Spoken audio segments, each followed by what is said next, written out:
Look at the paddy fields, growing paddy.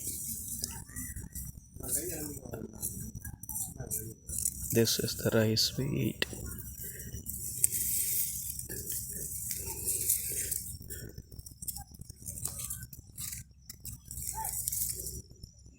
You can see this. God and nature provides us everything. We need to take care of nature.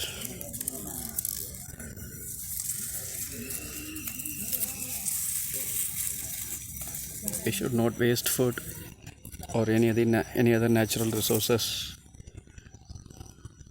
Everything is precious. Each drop of water is precious. Let us take care of nature. Thank you. Bye.